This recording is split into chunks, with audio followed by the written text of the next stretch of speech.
There you go. Well, hi all. Welcome to another show of, or actually an episode of The Origins of the Ancients. So I'm Birgitta, and tonight's show I'll be doing it together with Alania Starhawk. But I just want to go through the basics, which is, please, this is my third time actually on Spiritual Productions. But please share if you want to. And also placing comments.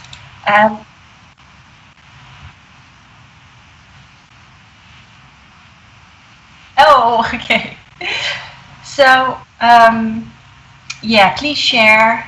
And when placing comments, please share some love, thumbs up, and other smiley faces.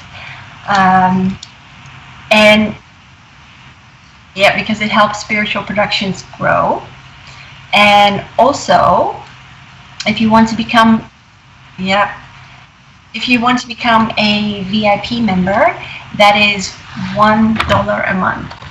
So that's about 83 pence a month. So that's a pretty good deal. Yeah. Okay, so this gives you access to the VIP area, and you can also host your own shows.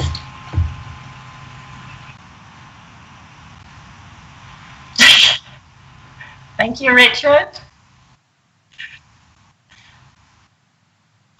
So also please follow and like our pages, because this will show you what's on next, what's on the coming week.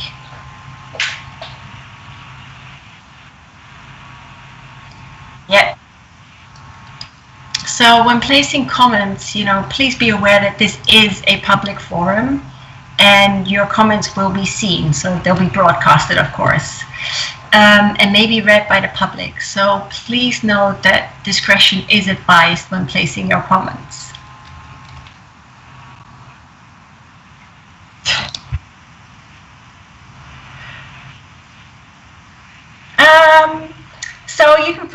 So I'm Birgitta. I'm actually, what am I? I've always said I'm a trailblazer. I'm a troublemaker, according to Richard. I'm a divine channel. I'm a healer. I study various healing modalities. And you can find me under Universal Light Warriors, which is up on screen. Mm-hmm.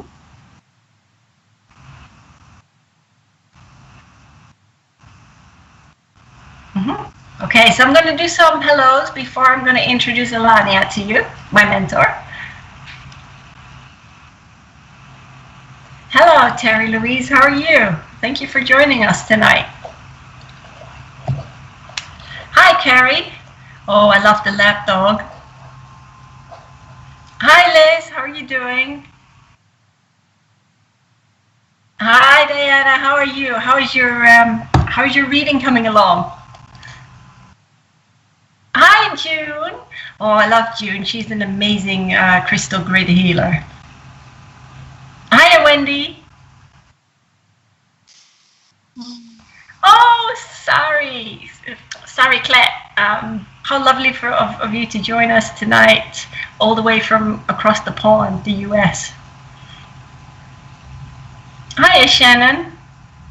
Mm-hmm. Yeah, I'll say a second hello to Liz. Oh, hi, Mary. How are you? Hi, Allison. Oh, hi, Guy and Rowie. I love Guy. He's a pyramid healer, and I do a lot of work together with Guy and Rowie, giving distant healing. Oh, hi, Davia. Oh, hi, Kate. How are you doing? Hi, Tony.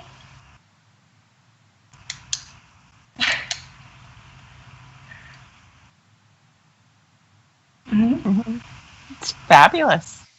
Hi, Di. Oh, thanks for sharing, Di. Hi, Amanda. Hi, Julie. How are you? Hi, Karen. Oh, that's another one from the US. Hi, Dave. Hi, Kelly. Big hello to you. Thank you, Liz. I know you do. Hi, Julie. Hi, Sylvia.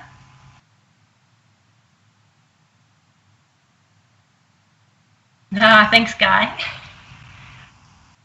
Okay. Thank you, Richard.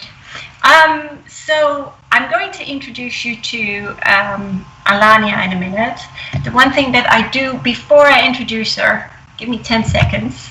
I do want to say that this show is going to be about Atlantis, as you might have read. So ancient Atlantis and human evolution. And what we'll be doing is activating the divine remembrance and the divine blueprint. Also, this show is we're going to be talking about a little bit what Atlantis was like and how it was as a civilization, so the Atlantean ways, and what healing modalities they used, and also awakening your soul's mastery. But I know we're going to get questions in between, so we'll see. We'll just go with the flow and see how the show goes. But I'd really like to introduce you to Alania Starhawk. She's my mentor, and she has been my mentor. Gosh, I've known her for 3 years. Is it only 3? A little longer than 3. But she's a divine channel. She's an author. She calls herself a sacred visionary, and she's a spiritual mentor. So, yeah, she's just amazing. But here she comes.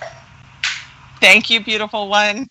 I so appreciate you. Thank you, Richard and Spiritual Productions, for welcoming me. This is so wonderful, and I know something magical is unfolding for us today. So I am Alania Starhawk. I am a divine channel and a sacred visionary. And what that means is that I have the ability to see beyond the veils. I have the ability to see through the dimensions of time and space. And I do this so that we can awaken the memories of our empowered being, of our soul's mastery. This is all about remembering that we are so much more than we believe ourselves to be. So I look so forward to this. And Atlantis is a dear topic for me because I really started connecting to Atlantean energy before I knew what Atlantis was. The memories, the visions were coming to me spontaneously, and I've been granted a lot of understanding over the years. So this is a beautiful conversation. Okay. Thank you, Birgitta. Thank you, Alania. So, gosh, where am I going to start with Atlantis? Well, let's start from the beginning. So Atlantis, as many of you know, and I've mentioned this in my last show as well, you know, where I've talked about the creation of Atlantis. And actually the intergalactics and the angels were the architects of Atlantis. So they built the Temple of Poseidon, which was actually also known as the Cathedral of the Sacred Heights. So, and you know, this Cathedral of the Sacred Heights contained the great crystal generator. So it was the crystal of Atlantis, as the Atlanteans worked a lot with, you know, sacred geometry and crystals. So, and what they created as well, because it was formed on the Atlas Mountains. So there were like 7 peaks. And these peaks actually symbolized the 7 pillars of the universe. So because they symbolized the 7 pillars of the universe, these were also the laws of the land, so to speak, actually the laws of the universe. And there were 7, and I will explain them in a moment, because they're really, really simple to understand. So when we start like with the law of one, that means the law of one means that there is no separation from God. There's no separation from God's source energy. So you are part of the whole. And it's really funny because, our actions actually affect every single creature throughout the universe. So if you have, for example, and it's really, really black and white, but if you actually have a polar bear that sneezes in the Antarctic, or in the Arctic, a grain of sand moves through the Sahara. And that is how we're all connected. We're all so interconnected, but we've just forgotten. We've really forgotten about that. And so that's the first law. And then they had the law of karma. But it worked a little bit differently. And I actually agree with that. It's because there was no separation, so there was no greed in the beginning, because everything to the Atlanteans was about sharing. It was about caring. It was about that trust and that oneness. People really lived from the heart. But later on, so karma to them later on is it's a spiritual working out of all things, really. So it's not just in that lifetime, it could take many, many lifetimes. So your thoughts, your words and the actions you take, they're all energies that come back to you in exactly the same measure at which you give them out. So ultimately the saying, what is it? As you give, so shall you receive. That's exactly the way it works. So that was their second law. Their third one was about manifestation. Now, without visualization, you cannot manifest. So it's really about, and we know this is like a universal law. It's like attracts like. We know that. So your thoughts, again, and your words and deeds, they attract light to them and can draw material things, people, and experiences into your physical life. And that's why I always say, you are an alchemical being. You are an alchemist, because you really are. Because you can transform energy. You are really, how do you say that? You are really the power that creates everything in your life. Okay? So there's nothing that you cannot change. Now then they had the law of grace. And the law of grace talks about unconditional love. It talks about forgiveness and compassion. So that dissolves what they call, what we call karma, and that's what accrues blessings in one's life. Now, following on from the law of grace, you've got the law of responsibility. And I always say, you have to take responsibility for your life. So for your thoughts, your words, and your actions, because that's how you take mastery of your life. You are the master of your own creation. You are the master of your own little universe, And so the thing is with experiences, you're able to respond appropriately to anything, but you have to take responsibility.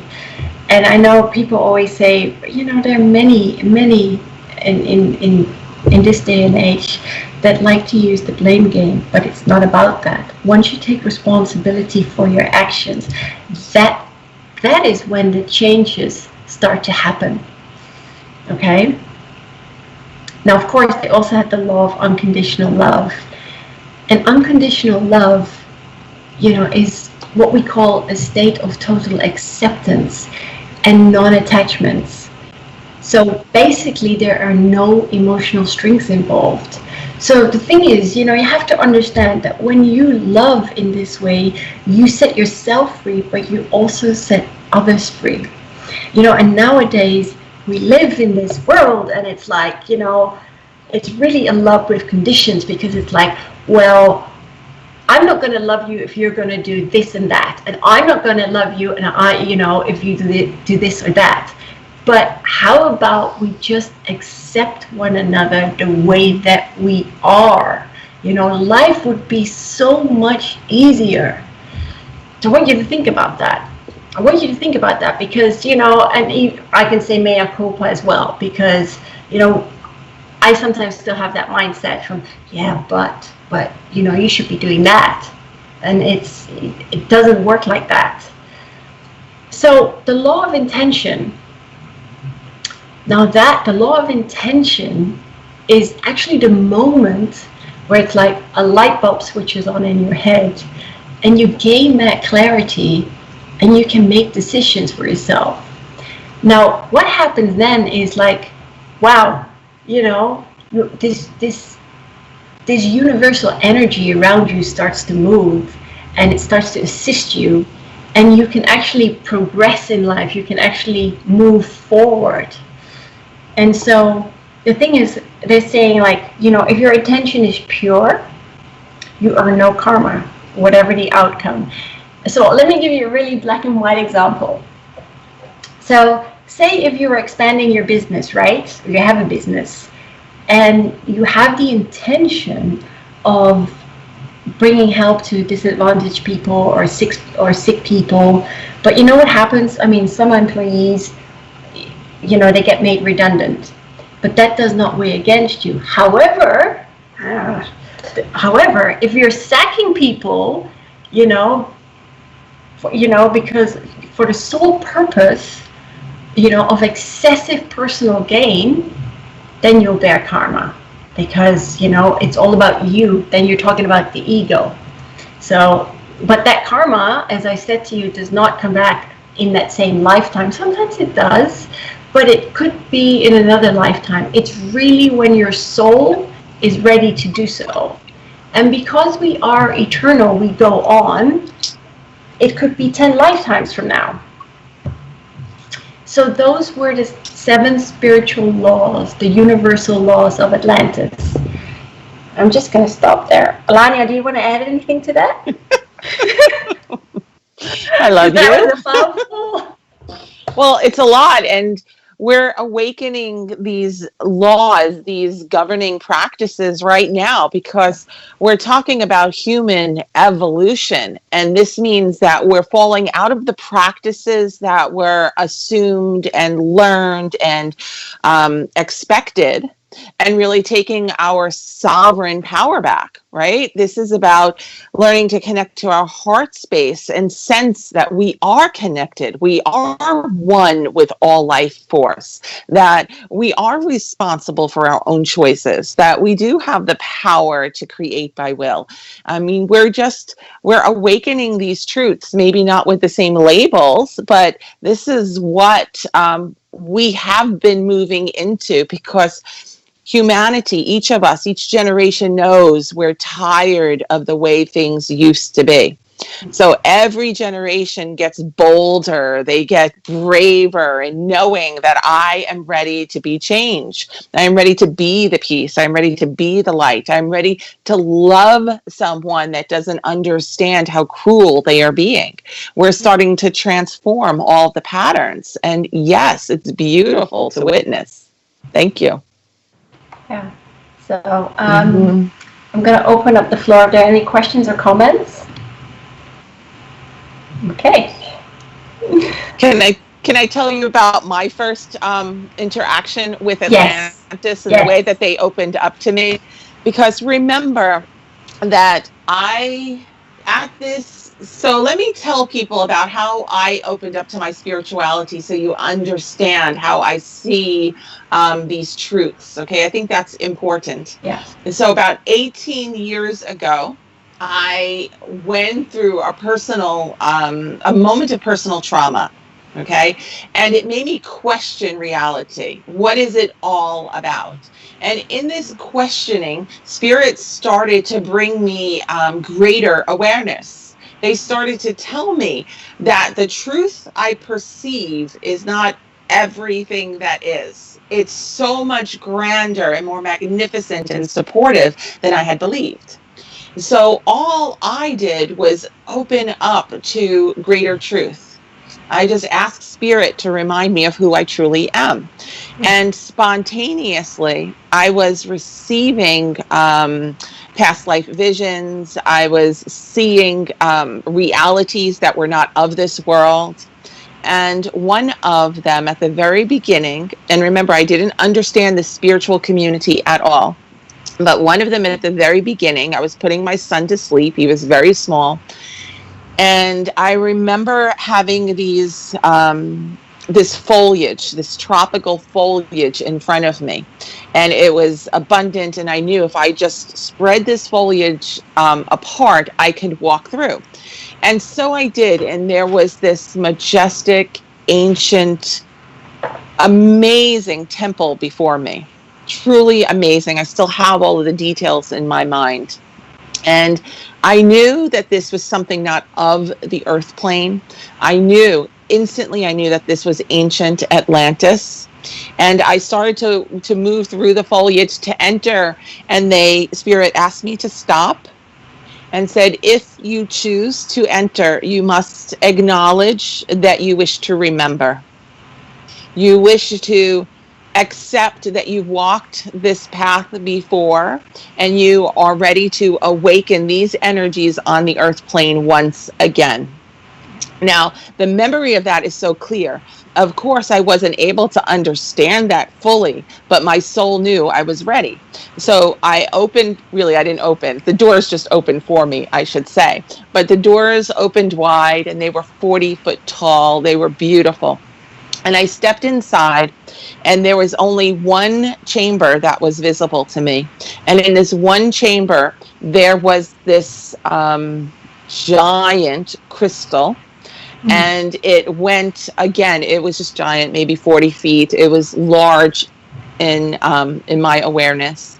And it was a brilliant cobalt blue. And the energy, very much like your painting behind you, Birgitta, only iridescent. And the energy was just radiating and it was speaking. It was consciousness. It was speaking directly to my soul. And there was a part of me that had just surrendered to accept and receive. And I started bringing in the downloads that told me Atlantis was... So there were two stages of Atlantis, meaning that there was this physical civilization, but at a deeper level, this civilization was sourced by spirit alone, energy alone. And these were the crystals that empowered and powered all of Atlantis, but it wasn't just because it was a power source. It was because it was a portal of energy that we activated, Atlanteans activated by participating in that frequency.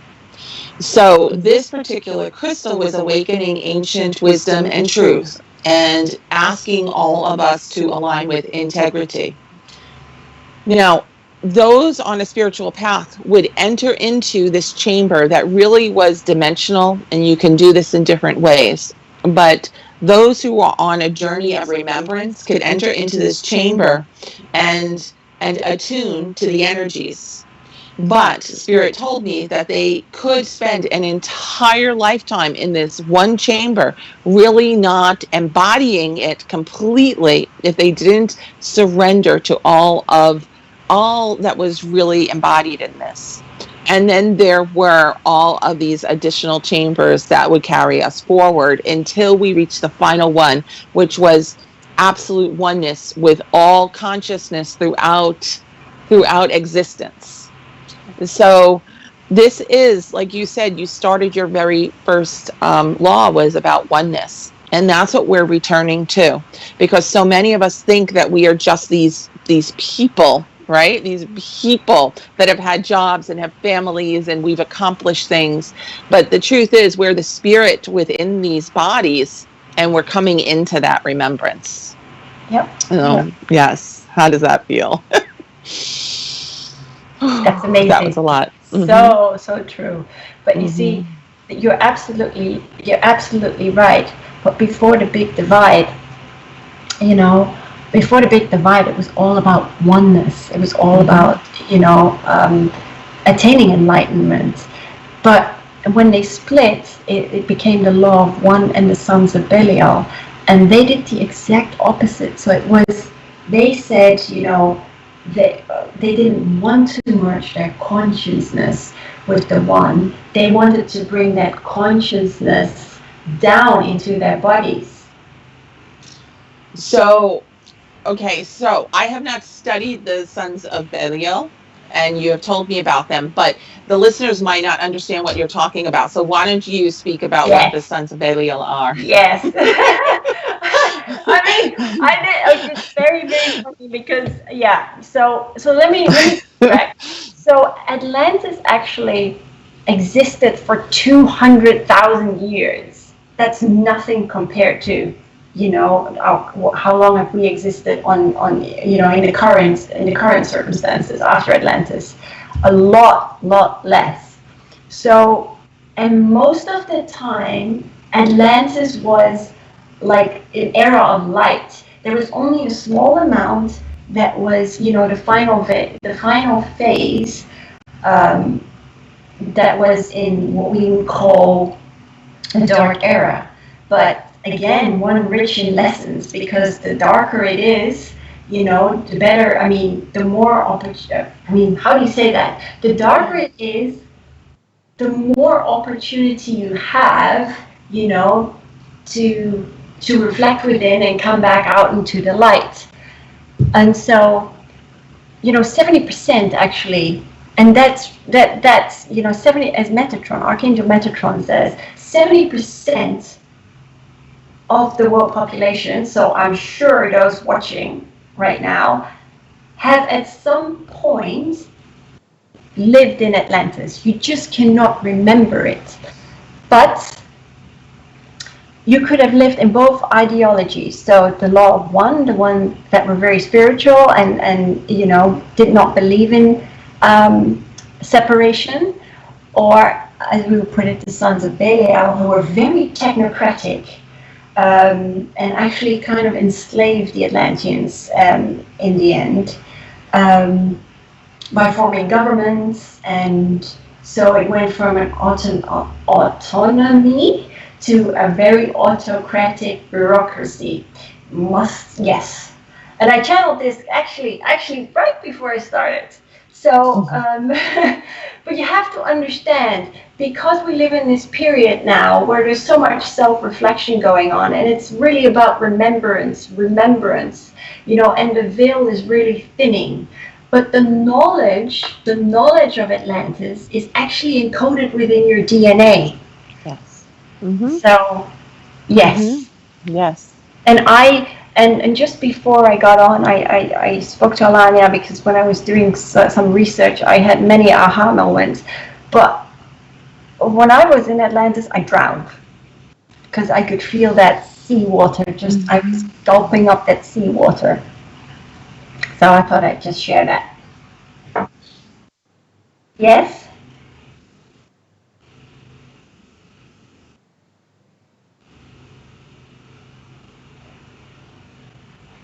I can respond. Yes. Would you like me to? Yeah, go ahead. Yes.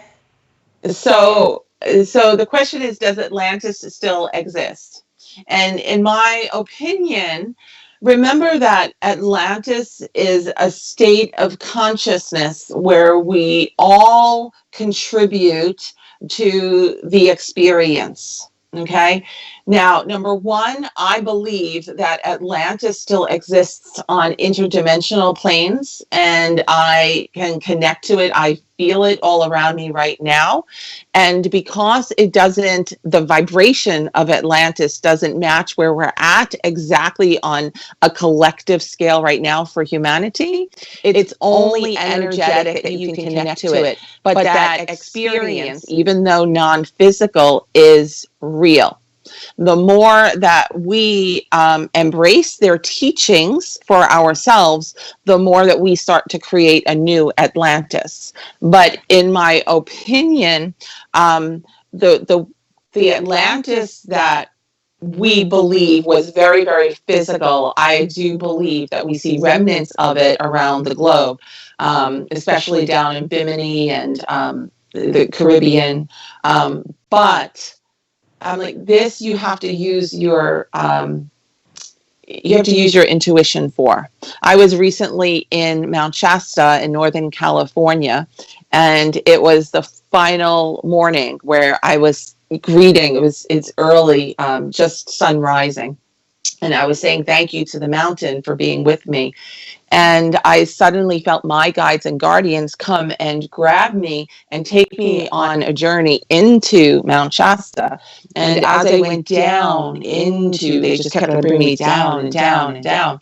And there was one of the Atlantean crystals being held very safe, still holding the memory of Atlantis very pure, keeping it safe for when humanity was ready to reclaim it, to reclaim that energy.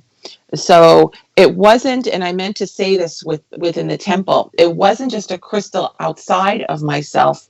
It actually called me in, and I was able to step into that crystal and remember who I am. So again, these crystals, I connected to it in Mount Shasta, but you can even connect to it from wherever you're at because it's vibrational, it's energetic. So the energies of Atlantis are still alive and calling to those of us who are ready to really trust in that energy, but it is vibrational in my opinion. Yes. And it's when you talk about the Caribbean and Bimini, there is also on this end, it's in Lanzarote, except in Lanzarote they never lived. And then there are remnants in the Azores.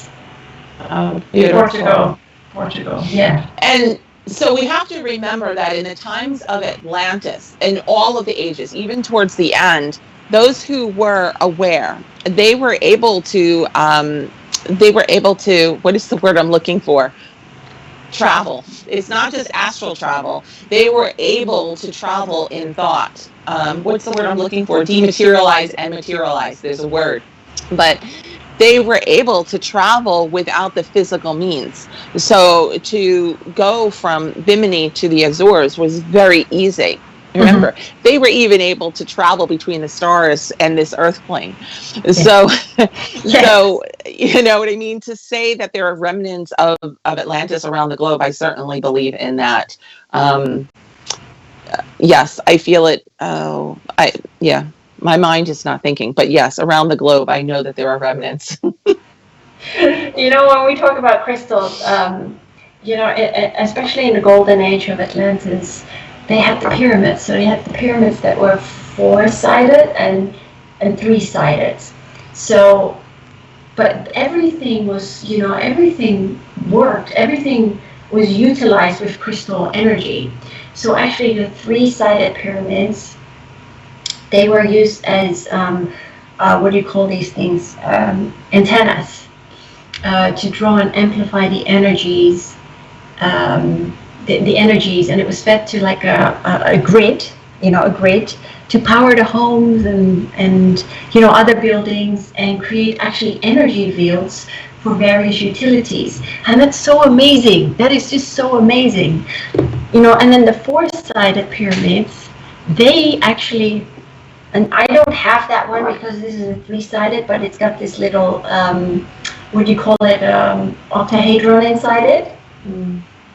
And they were actually used for healing, learning, regeneration, and other spiritual purposes. And so they put these on hilltops or along the coastlines. And so it was, they were really, really powerful because what they did was they connected. Everything just connected with one another, through crystals. And I love pyramid healing and I love crystals and, combining that because it is just so powerful. And somewhere, along the line, we've lost that. We've kind of just lost that. And we've gone into such a technotronic state of existence that we have just forgotten how powerful that kind of healing can be. Yes.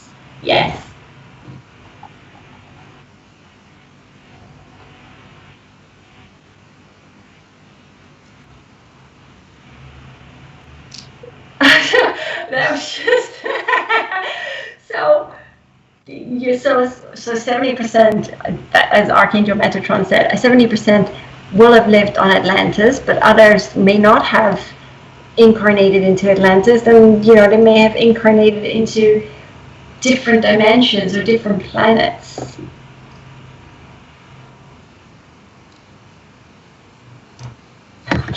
Jason, the resurrection. I'm not gonna. I don't know how to answer that. Do you want to answer that, Alania? So we're all on these soul journeys, right? Yeah. And we're thinking of even the 200,000 years as if it's this long expanse of time, but truthfully, human existence is this small in comparison to everything that is. So even people who didn't physically incarnate, sometimes they were supporting the human experience in other ways. So, to equate the two, how do we equate it? Everybody's soul is different, but certainly we are choosing to incarnate when it not only serves our journey, but it serves the growth of humankind. Mm-hmm.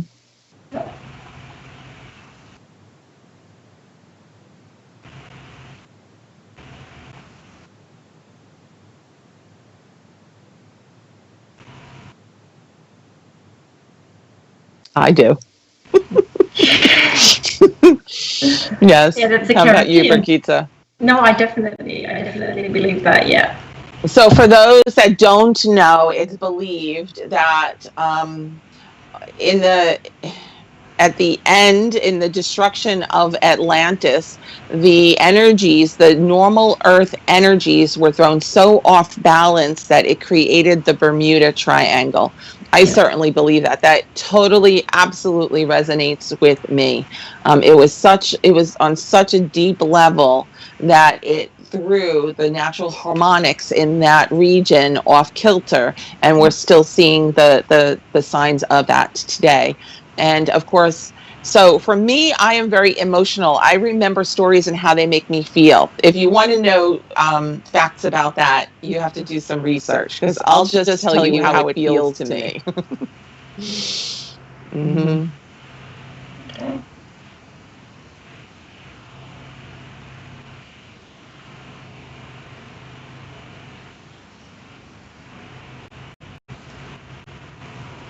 Wonderful. Oh, wow. Really? I did not know that. Wow. That's amazing. Mm-hmm. Yeah. Okay. So, yep. Oh, carry on here. So, because we were talking about crystals and healing, and I'm not sure, I never knew this, but it kind of makes sense to me. So when Atlantis fell, they already, the Atlanteans used Reiki as healing. But however, when it fell, and as some of them fled to the Yucatan, some high priests and others fled to Tibet and to Egypt and to other parts of the world. But Reiki was taken to Tibet. And so what happened was, because the social structure fell, it started to break down, people lost their abilities, due to fear. need and the greed appearing in their hearts. And so technically what happened was their hearts closed off. Their hearts were no longer open. And, there were some of the high priests and the high priestesses that turned to darkness, and had all these negative emotions running through them. So they separated themselves from the whole. So that, the continent was just thrown into chaos and darkness. And so there were those that really, really prayed, to stop this fear and to stop this abuse of power. And actually the intergalactics, of course they were listening, and the council, what happened was, at that time, the council invoked source, so source god energy, and the angelic realm helped them out and gave them the symbols. So what happened was, with these symbols, they were placed in their auric field, and they were then attuned to higher vibrations. And so this restored their spiritual gifts, their sight and their spiritual gifts. So they went to Tibet, and what happened was they attuned people there, to higher vibrations. However, of course, typical humanity, what happens is, we'll use it for our own personal power, our own personal gain. And then it was decided, mankind is just not ready. And, the Intergalactic Council, they just felt that they couldn't trust, humanity, at that point in time. And so what they did is they withdrew that energy. Now, of course, for those that have studied Reiki, it starts from, the history starts with Dr. Usui from Tibet. So, but apparently he was an incarnate from the Atlantean times, and he really worked tirelessly to keep the light up in Atlantis. So when he incarnated as Dr. Usui, they gave him some of the symbols, and he started initiating selected people, and it grew from there. And I thought that was just really interesting, because I really do like the Reiki symbolism, and that's always been the most powerful to me. Mm-hmm. Beautiful. Yeah. You said a lot. You just spoke about a lot.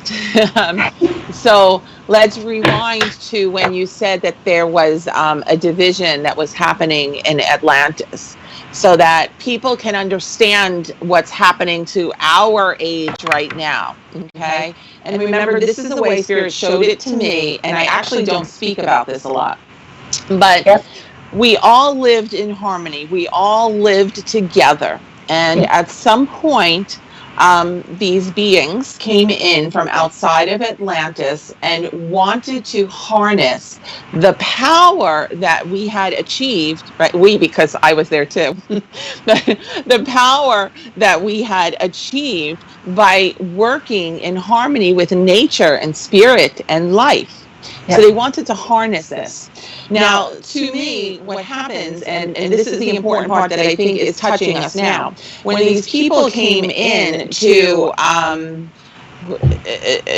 distract the energy, to draw the energy to themselves, they did this with a smile on their face. They came in and said, "But I am here to help you." And they were offering all of these kindnesses that didn't feel great to somebody that was able to trust their own instincts.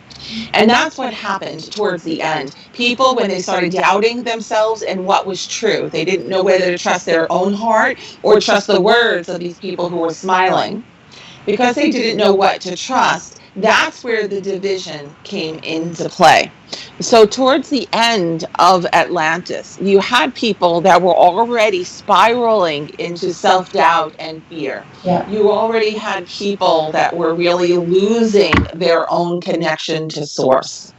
And you still had those that would not trust what didn't feel well. What I feel is that at the end, we say that, people fled to all of these different locations. In my opinion, those were only the ones that were connected to the divine wisdom, to the infinite truths, to all of the laws that worked in harmony. And they were carrying this higher consciousness out into the world so that it would be saved or kept pure. So when they went to these places, let's say those that went to Tibet, and I believe that it was purely conscious travel that brought them there. But when they went to Tibet and found the people of the land, remember the people of that land were not, they were not practiced in all the spiritual, the spiritual truth. So the Atlanteans came and they appeared to be like gods to them. But that's where the teachings came in. You can't hand pure wisdom and truth to someone that doesn't understand the ABCs.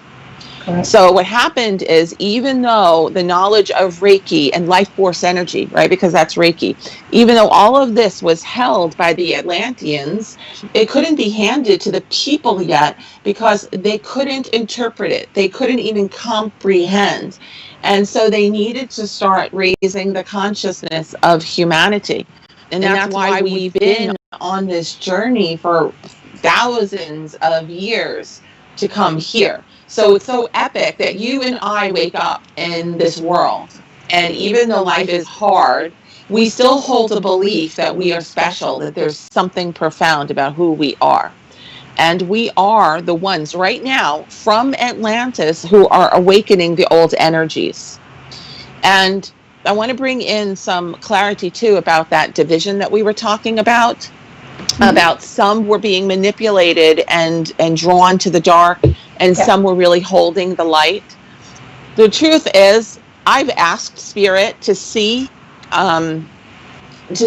which side somebody's on sometimes, because it would be soul healing, and they will not tell me, because it doesn't matter what happened then. All of us are being offered a new opportunity to choose for ourselves, and they don't want us to be influenced by what happened before. So today, our lifetime today, human evolution is about trusting our own intuitive nature. And this is why sometimes we have to close the books that tell us what will be, and we have to go within to sense it for ourselves. But that's what Dr. Usui was waking up to. He went into the mountains on his own pilgrimage, and he was looking for understanding, right? He was looking for compassion. He was looking for an answer to humanity's trouble. And because he was so pure, he was handed this information again. So he was the one that activated that remembrance back into our consciousness in this generation. Yeah, totally. Totally.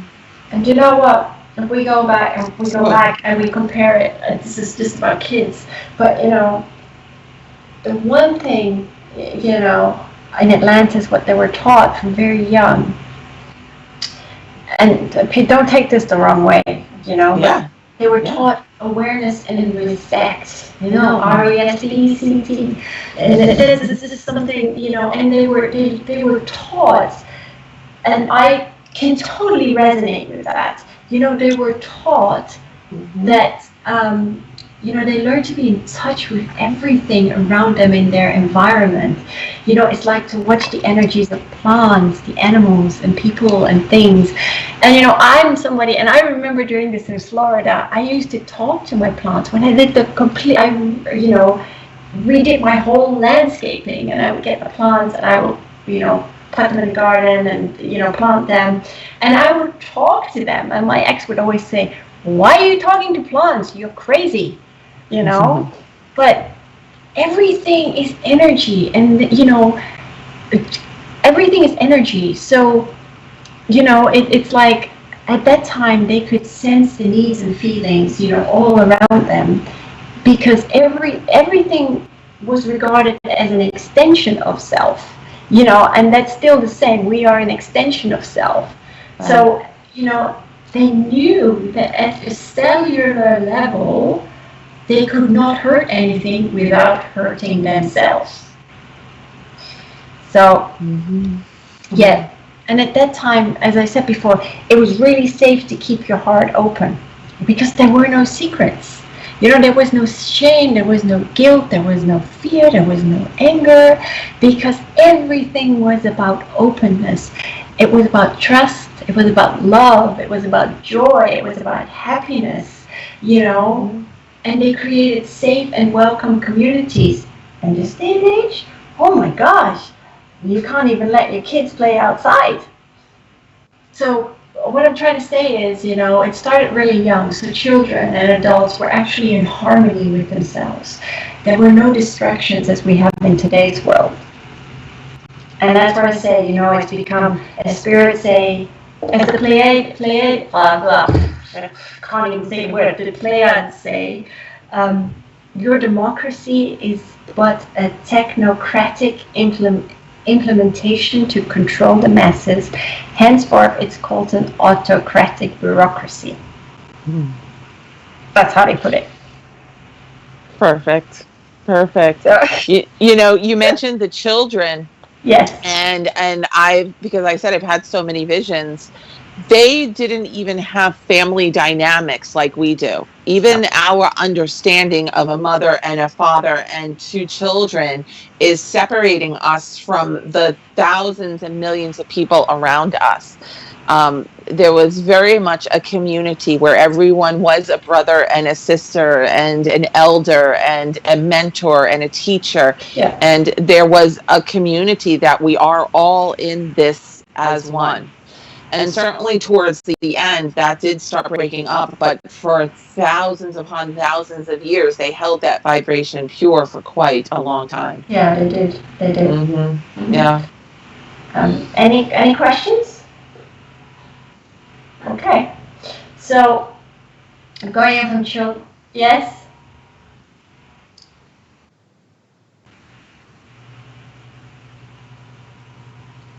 Well, they have portals. So would you like me to answer? Yeah. I know it. I can answer. Okay. Oh. Okay. You lost audio or you hear me? Okay. So I am in love with stargates. So let me again just tell you what that means, the way Spirit has explained it to me, for those of you who are a bit confused by that concept.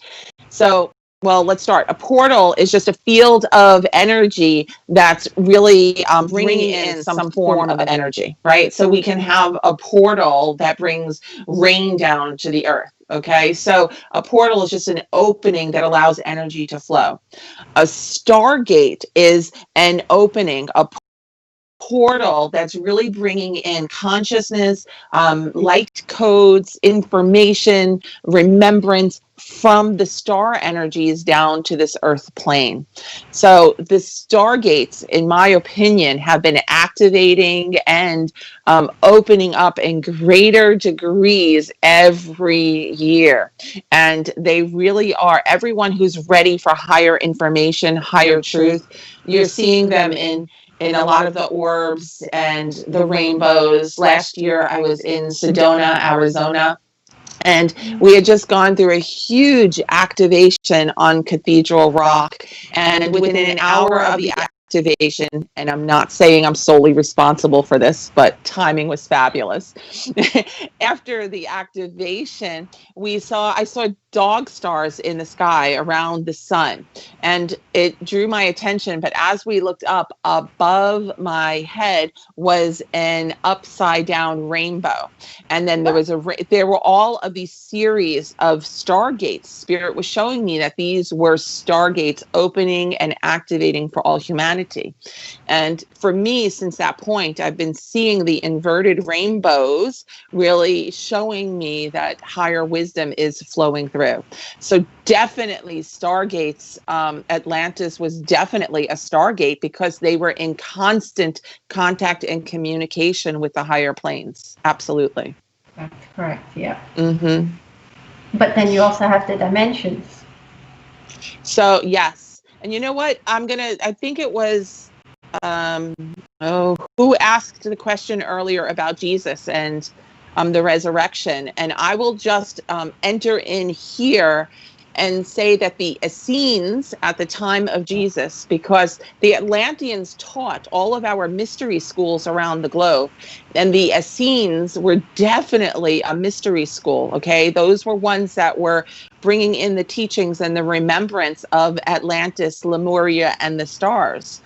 And I feel certainly that the Atlanteans, those who did survive and who were still supporting humanity, that they were definitely involved with the Essenes directly and creating that whole space for Jesus to go through that doorway. Mm-hmm. So she's the one, yes. Mm-hmm.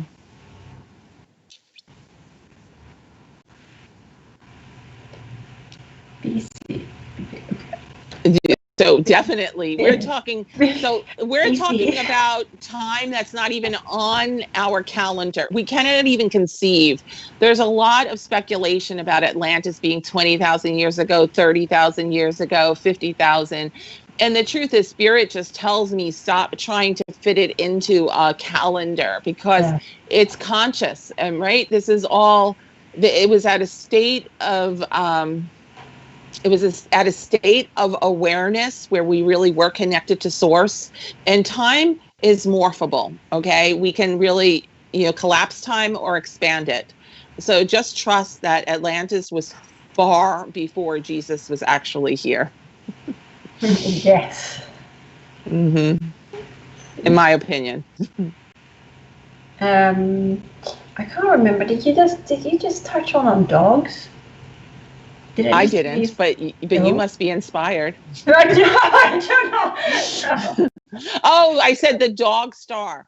So the dog star, that's it, yes. So it's when you, if you have the sun in the center and you see little rainbows in the clouds on the side, the Native Americans consider that a dog star, from my awareness. Mm-hmm. And it's always auspicious. It's always a blessing. So I always pay attention when I see it, and that's where that came from. Yeah, okay.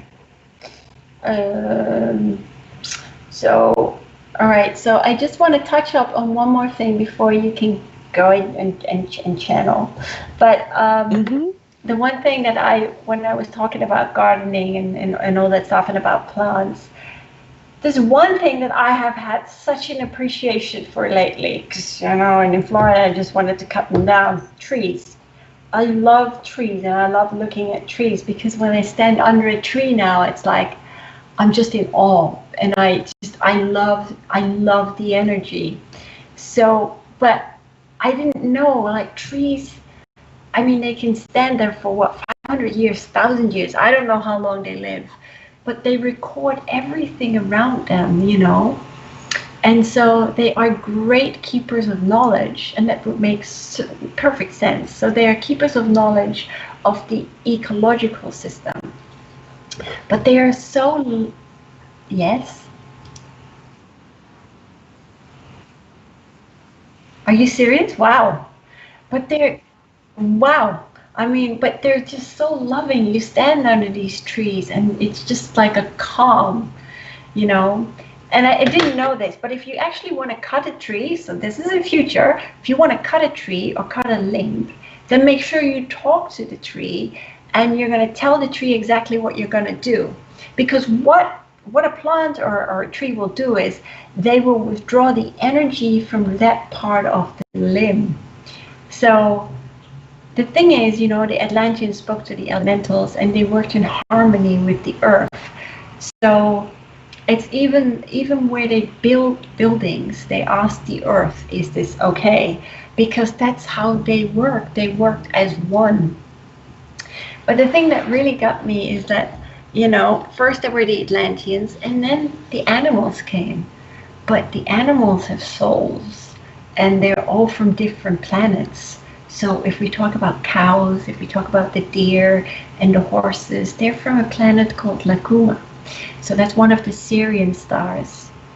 And so the deer and I love deer, but they teach us to trust, because when you're like a deer in the headlights, that saying. Well, so deer really teach us to trust. And then you've got the chickens, and the chickens came from a planet that's unknown, but they came to assist us, for the eggs they laid. And then you had the goats. They were from Orion, and goats are actually very enlightened souls. And then you've got the sheep, from the Pleiades, and the bees from the Pleiades. And you know what? The bees actually came to us to show us about the sweetness of life and to bring us honey. And then, of course, the dogs came from a planet they come from a planet called Canis Major. And as I was telling Alania earlier, cats. I'm not a big cat fan. Okay, I'm really sorry, because I'm allergic to them. But they actually come from the Orion belt. And anybody ever see Man in Black 1 with the cat? Mm-hmm. And it's got the little Orion ball around its little collar. Mm-hmm, absolutely. Course, yeah. And the pigs were also they come from the Pleiades. And you might think they're stinky animals, sure. But you know what? They really aid in the ecological balance of the earth. And they offered their friendship and their love to humanity. And they're really, really highly intelligent beings. Just because they go oink oink doesn't mean they're stupid. So, and the birds, of course, they are, they teach us freedom, dignity and calmness. Yeah. And then you've got the fish and the rats, and of course the dolphins. I love dolphins, but who doesn't? But the dolphins are the keepers of the cosmic knowledge of actually Atlantis. So, because the Atlanteans communicated telepathically with dolphins, the dolphins were like the internet to them, and we have to go physically onto a laptop or physically onto the internet to find things out. So the high priest and priestesses, they went to them for guidance, and other people went to them for guidance. So it was really, really different. And even the Atlanteans built like massive pools for the dolphins. And when Atlantis sank, all the knowledge was stored within the dolphins. So that's quite amazing, I think. Thank you, Birgitta. That's all new information to me, except maybe I knew the cats for me are from Sirius and really connected to that lion energy, the Sphinx energy. And I always see dolphins when I'm looking, when I see a vision of Atlantis, I always see the dolphins holding that information. And you're right, because they're still holding that collective energy. That's why they still carry the light codes. They still carry the seeds. And they really are bringing a lot of healing to humanity. They are. I remember. So, thank you. I remember when I was in Florida, and there were dolphins out in the bay in St. Pete, and there was this amazing artist, but he drew dolphins and all that. But his name was Thomas, and he said, the dolphins are upset with humanity because they are polluting the oceans, they're polluting the seas, and and that really resonated, because we do pollute the earth. So a lot of people hold that that sorrow, that sadness, that wounded energy within, really believing that we're destroying this mother. And although that is so true at one level of awareness, Earth Mother has actually come to me. Earth Mother has helped me to be in my heart space with this, because it used to be very hard for me. And Earth Mother told me, remember, humanity is discovering themselves. So in their innocence, in their ignorance, that we are creating these this toxic environment. But Mother Earth tells me that it's a reflection of ourselves, of our truth. And the moment we start to ascend, the moment that we start to rise and know that we are ready for a clean environment, for a supportive environment, she has the ability to transform and transmute all toxic energies. But humanity has to be on board. So she asked me to please have compassion for everyone that still doesn't see, still doesn't know, because really their souls need to feel all that love so that we can say, hey, you can do better. Hey, we're actually capable of more. And the only reason I'm sharing this is because I used to be broken hearted about everything that was happening, about the abuse. And Spirit came and said, please, I'm not helping humanity by focusing on that. I really needed to ascend to a greater state of awareness. So I see you, I hear you, but I'm just sharing what they shared with me. You know, and I think in order to bring back, like, you know, to bring back the energy of like Atlantis, pure Atlantis, you know, when it was in the light, we must actually relearn or learn to love and honor one another, you know, the animals and the earth. Yeah. Mm-hmm. Yeah. Because there's a space in maybe I'm not supposed to share because I can't remember, Arches National Park out in where is that? Why can't I think? Arches National Park. It's on Arizona. It's above, or maybe Arches National Park. And Utah, thank you. So Arches National Park. And the thing is, this park is phenomenal. I see it as this garden of the gods. Like, I can see these, we're talking about ancient beings. I can see the giants walking through here. I can see the Anunnaki walking through this space. And the whole park, which is giant, is huge. Now, there's one part of the park that was actually lived on by a farmer. Okay, him and his family had created this little farm near the waterway. Now, I went 2 years ago, maybe in the middle of summer when it was 105 degrees.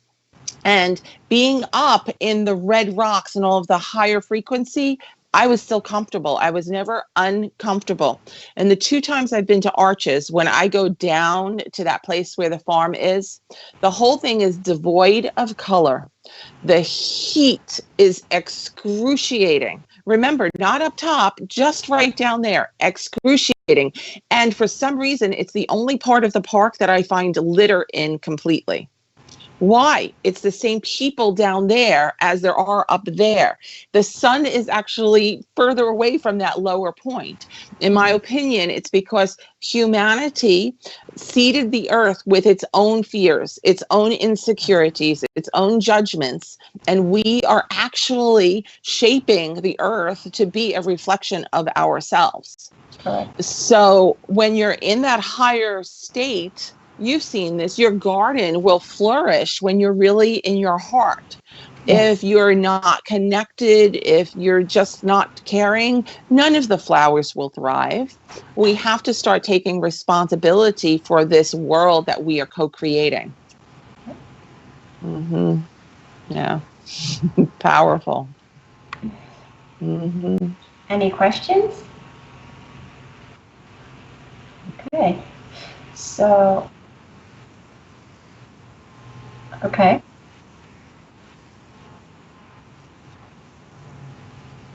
Okay. You know, it actually makes you look differently at animals and everything around you. It really, really does. It really, really does. I mean, I never ate that much meat anyway, but still, you know, I mean, animals are starseeds too. Kind of just like we are. So I'm totally going to look into that and consider and contemplate everything you shared, Birgitta. It was good. Thank you. So I'm gonna hand over to you, Alania. Thank you. If you wanted to do a channeling of remembrance, I would love to. Yeah. Thank you, Jenny, for what you're sharing, Jenny, about feeling that disappointment, and hopefully you do feel inspired now. What I would like to do right now, Birgitta has invited me to channel a little bit. So I'm just going to take a deep breath. I'm going to welcome in the divine to be present with us and to really bring through some messages. I believe from the Atlanteans. I don't know what will come through, but I certainly felt them on the drive here. I felt them before we began. So we're just going to take a deep breath and allow the energies to flow. Okay. Thank you, Birgitta, for holding this space.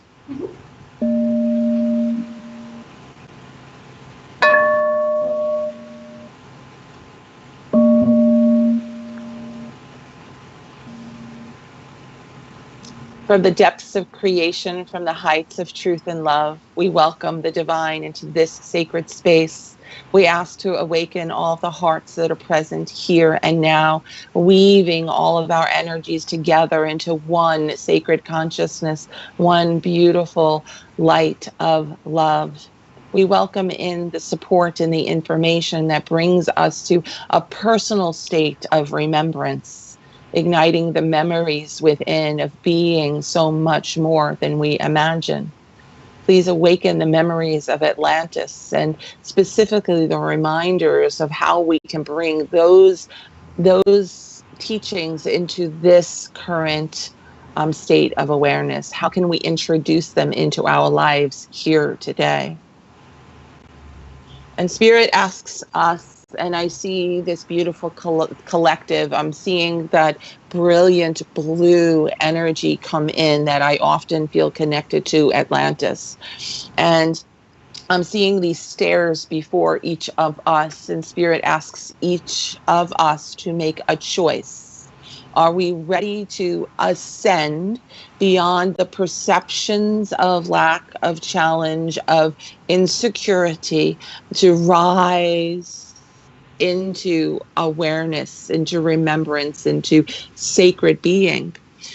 Ultimately, Spirit wishes to free us from the pains and the sorrows and the discomfort that we know. But they're asking us to see ourselves stepping up this stairway until we rise. And I'm seeing us rising to the 5th step. And I ask why it's so important to rest on that 5th step. And they say, because this is the step that opens consciousness, that allows you to consider realities beyond your own. This isn't the ultimate step in your journey. This is the first step beyond your earthly awareness. This is the step that allows you to greet the teachers, the masters, the guardians, as if they are part of your own soul group. This is about sacred remembrance for self. They wish for each of us to recognize that we are a star seed. We are carrying the knowledge, information, and truth that has the ability to not only awaken humanity, but to heal humanity. They say, because you must remember that pure light is life force. It is creation.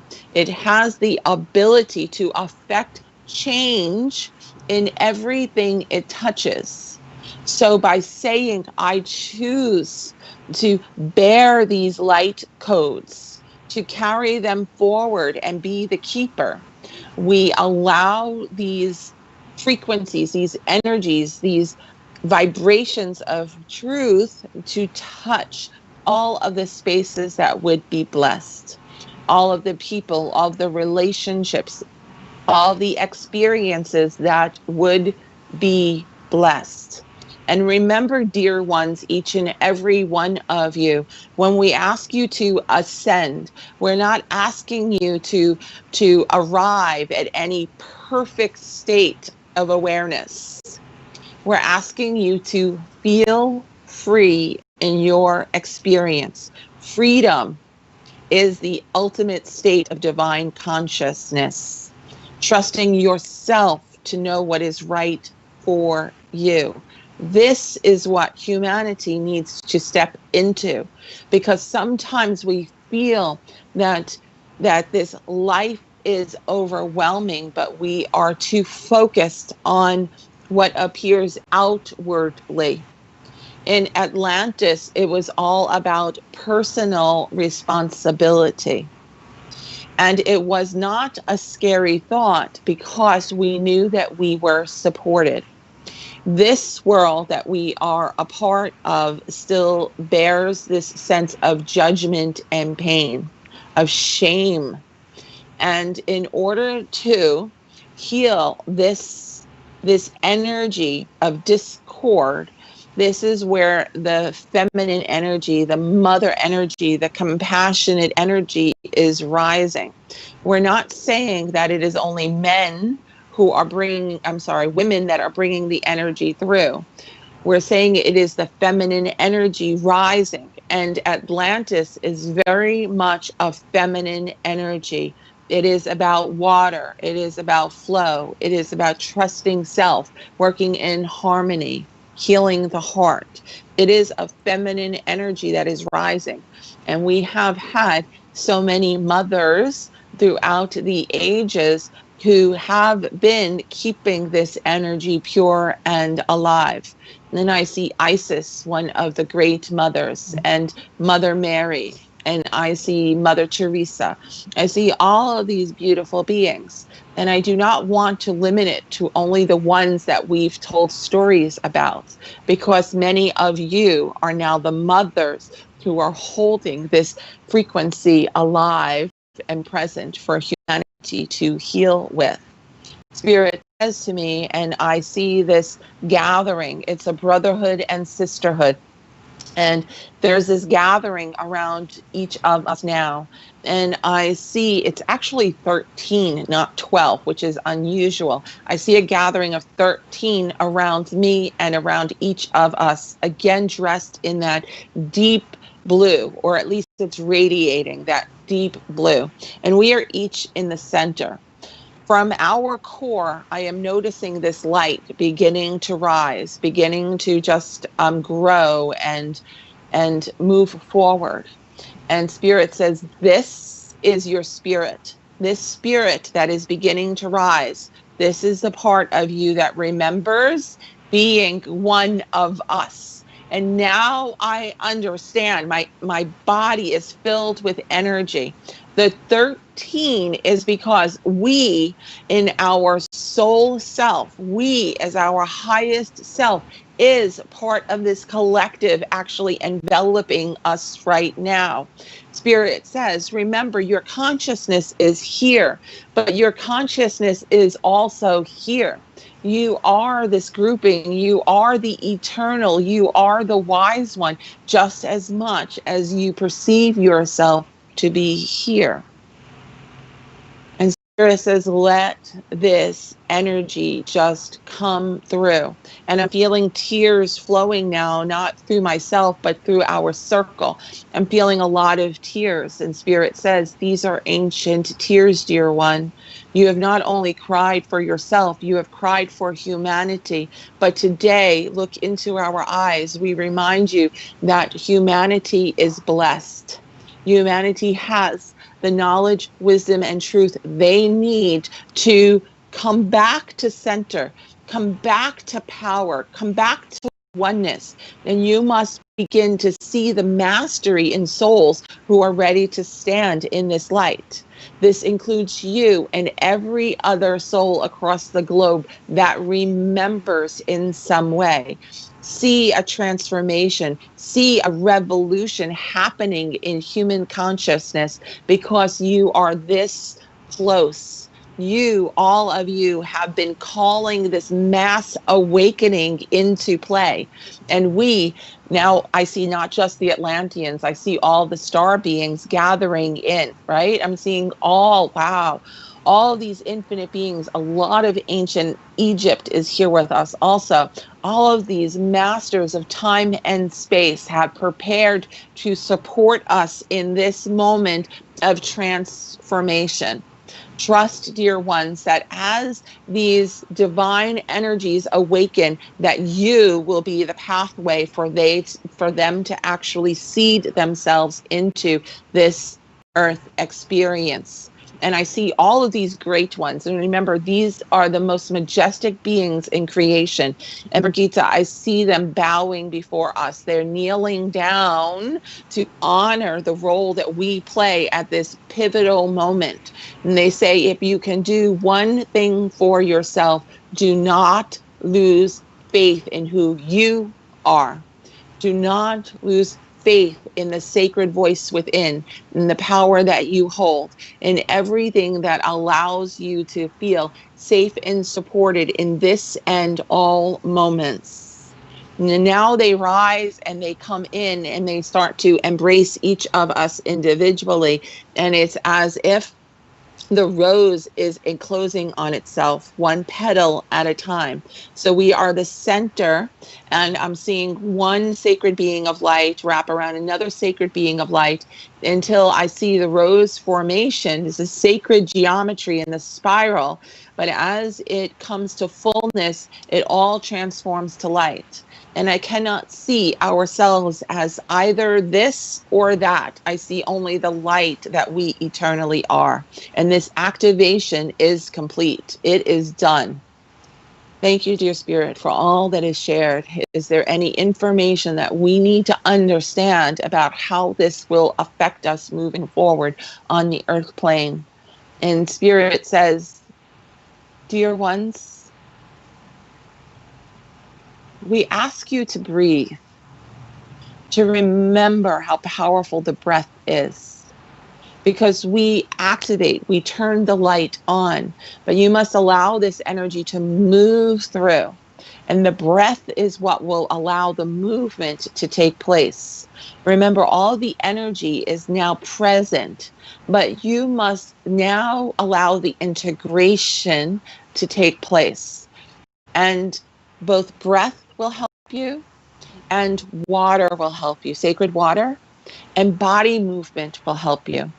Just knowing that you choose to remember, knowing that you welcome in all that now supports your soul's evolutionary journey into light.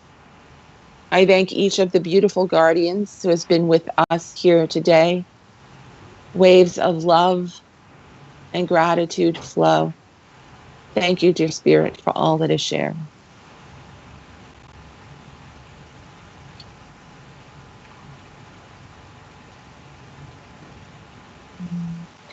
Well,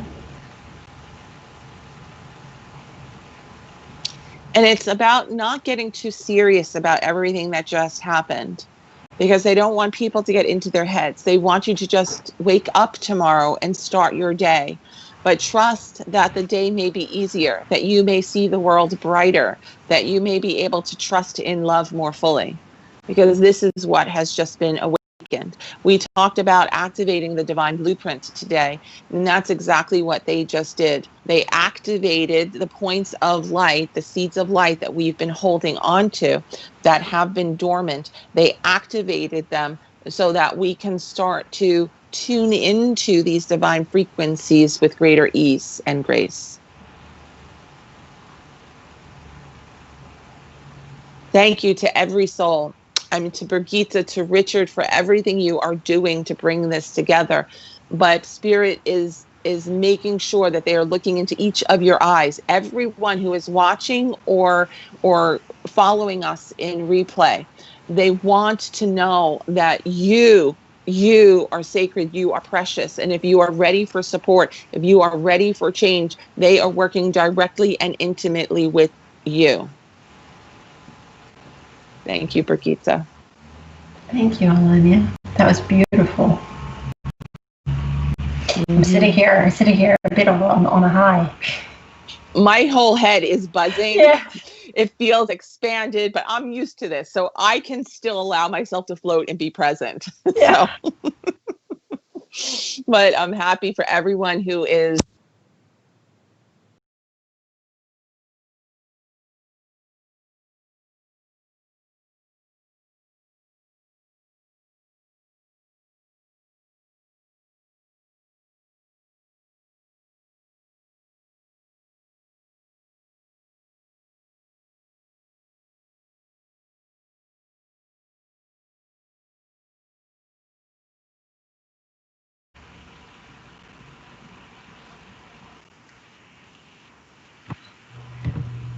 She'll probably come back. So that was actually really, really beautiful. I don't know if there are any comments. Yeah.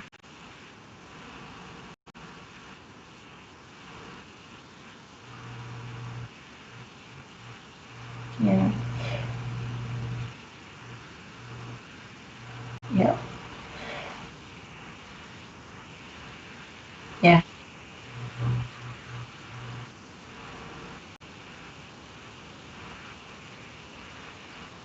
Mm-hmm. Yeah.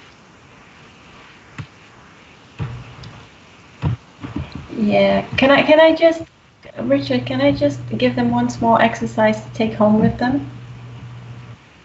Yeah. So I just wanna give, Melania has just had some connection issues, but I just want to give you an exercise to take with you. And something that I have channeled before, but I've simplified it. So it's really, and I'm sure you might have heard of it, it's like the humming bowl. So it's a really simple way of sending energy, higher energy and loving energy to either yourself through your solar plexus or to someone else. So you can use it for anything, to heal relationships, and like I said, bathe someone in love or prosperity, abundance, any of these things. But it's just a really good exercise to open yourself up to. So, and it's really easy to do. All you need to do is just sit somewhere really quietly. You can't lie down. You really need to sit down for it. And what you do is you place your hands in front of you as if you were holding a ball. So it's an energy ball. So if you were to do that, and you sit, and then what you do is you ask your guides, your angels, or the intergalactic beings that you want to work with, and you ask them, it's almost, how do I explain this to you? It's like you feel the healing ball that you're holding up, and you hum softly, and what you do is you imagine a color expanding within. And now when your humming ball is vibrating, when the energetic ball of frequency is vibrating, you envision yourself or the person that you're sending it to, with the words in it, like abundance, anything, love, healing, and then you just send it to them. But if you send it to yourself, this energy ball, you just put it in your solar plexus. And it's a really simple exercise. And that's all you really do. So, and that's more of like a physical exercise, but it shouldn't take you more than 2 or 3 minutes. And it's just really easy to do. And the more you do it, but that's with everything that you do, the more you do it, the higher that frequency becomes. So, does that make sense?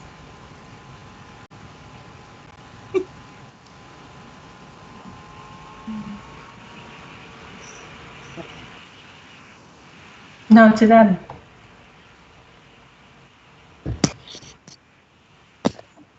Yeah, I call it the humming ball exercise with divine, the humming ball exercise with divine frequency. That's what I call it.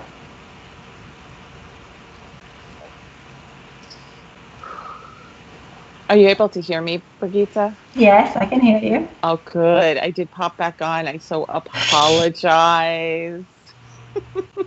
My excitement, my flying interfered. That's okay. Okay. Perfect. So, did you have any final words you wanted to? What was that, Richard? Okay. Beautiful, Birgitta. There's one other thing that I wanted to say, because I've done this, and I know I discussed that in the VIP room. it's funny because I did that in Florida, where I taught meditative art, and this is something the Atlanteans did as well. They would sit down and they would meditate, right? So sit and sit with themselves, and they would think about a word of inspiration, whether it's joy, happiness, anything. And then they would think about, okay, how am I going to express this? What medium am I going to use? What color am I going to use? What texture would I use? And then, and what shape? And then they would express themselves through that medium. And you know what it is? It's just when you create, when I paint, especially when I paint, it's really, it's simply a divine aspect of yourself. And it's learning to express yourself in life. It's a really good way of understanding yourself. And it's something that I should pick up again and do and teach. So, I don't know if you have any final words, Anya? For me? Yeah. I would, of course, gratitude to everyone who is contributing, but I would love to point out that I recently published a book, and I don't think are you able to see me right now? I don't think so. Yes. So you can? Mm-hmm. Oh, wonderful. Perfect. I can't see myself, but that doesn't matter. The book is called Divine Self, and it is available on Amazon, even in the UK. So it's available there, and about my journey into awakening, but it's truly about awakening sacred remembrance in your life. So the stories I tell about my journey with spirit, direct experiences with all of these beautiful masters, these are all energetic, and these are meant to awaken your memories within. So please go to Amazon if that interests you, and reach out to me. My website is alaniastarhawk.com, and I have a beautiful group here on Facebook called Awakening Divine Self. But my passion is to work with those who are interested in their own soul's growth and evolution. So it doesn't matter if you understand or don't understand what we've been talking about today. If you're interested in moving forward into your own personal empowerment, I would be honored to work with you. Okay, this is all about supporting you on your journey.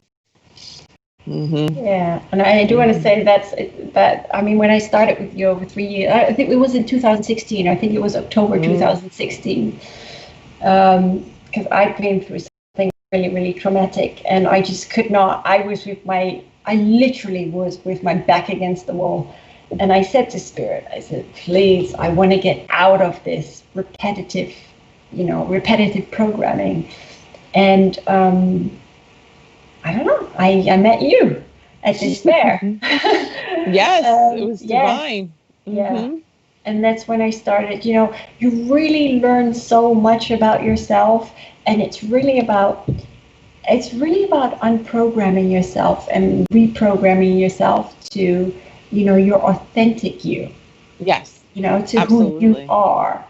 And I think we have, because of the times that we live in, we are so layered, and it's really about peeling back those layers to reveal your authentic self. Because I'm telling you something, every one of you is unique. You're all unique. You're all awesome, and I mean, I love you all.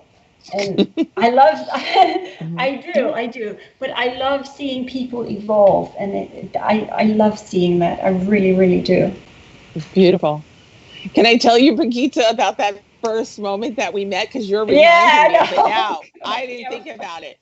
But we were at a spiritual fair here in, it was Unity Spiritual Campus down in St. Pete. And I was doing sessions, readings, right? Small readings. Yes. And of course, people come and they sit before me and say, I'm next. But the thing is, Birgitta, when you appeared, we hadn't met before, you appeared and you were this brilliant force of life that bounced into the chair and your eyes sparkled and I fell in love. So you were just right now talking about coming into authentic self. And I'm like, Birgitta, that's it. You showed me your authentic self in that exact moment. And that's always what I have seen in you. It's so beautiful. Yeah, but remember the first time that I've said this story, I've talked about this story before. Mm-hmm. We each have different abilities, and it doesn't matter, even though they're hidden. You can evolve if you so choose to. Sure. But I've said this. Some of you may know this story, but at your workshop, I can't really remember how many people there were. But yeah, I was huddled in a corner because I refused to sit on a chair because I'm stubborn like that. And so I sat in a corner, on a pillow, because I sometimes feel uncomfortable with people, and so because I'm a weirdo like that. But you're not weird. Well, as guy always says, weird is the new normal. Yeah. But and when you were doing this meditation, it was like I was gone, and then I came back when you counted back from 3 to 1. And everyone was talking about how they'd seen ascended masters and the angels and colors and Jesus and all that stuff. And I'm like, great, I didn't see anything. I didn't see Jack. So I was really upset because I was crying in a corner. I'm thinking, oh God, I'm useless. Until you mentioned that exercise. And I do tell people about that exercise. It's like you just sit quietly with a pad and a pen, and you say to spirit, you know what, I'm open and I'm ready to receiving. And so that's when I just started writing. And beautiful, powerful. You receive your messages differently, but we're all connected in some way.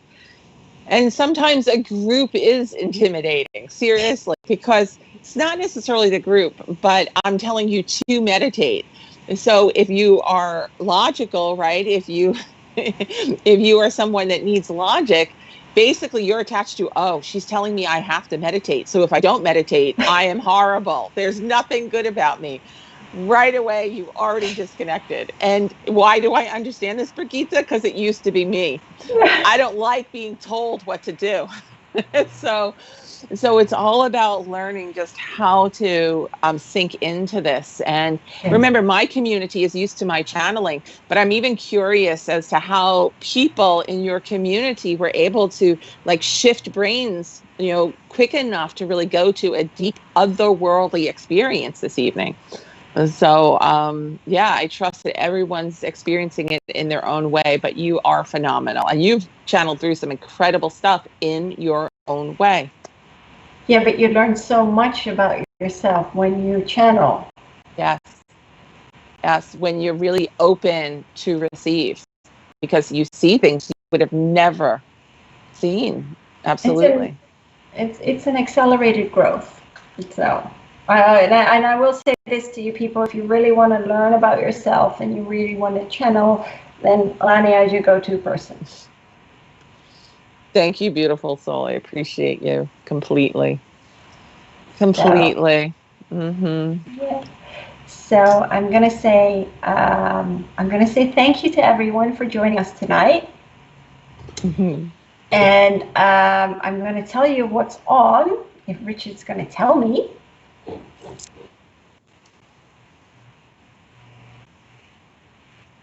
So tomorrow afternoon at 2:30, we have the show is called A Conversation with Bex.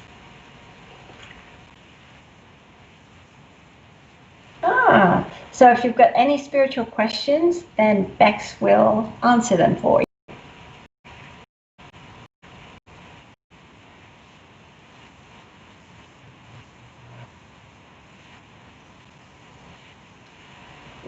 And then tomorrow night we've got, that's really special, psychic artist Julie Emerson and spiritual medium Norma Malcolm. And that's at 8 p.m. tomorrow night. So there's only 2 shows tomorrow.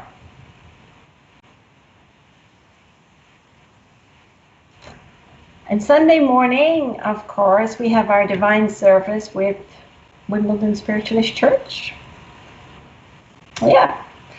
So thank you, everyone. If you've got any questions, then fire away. But we want to thank you for joining us tonight, and we hope it was informative and that you enjoyed it. Thank you, Birgitta. Thank you, Richard. Thank you, everyone. Thank you.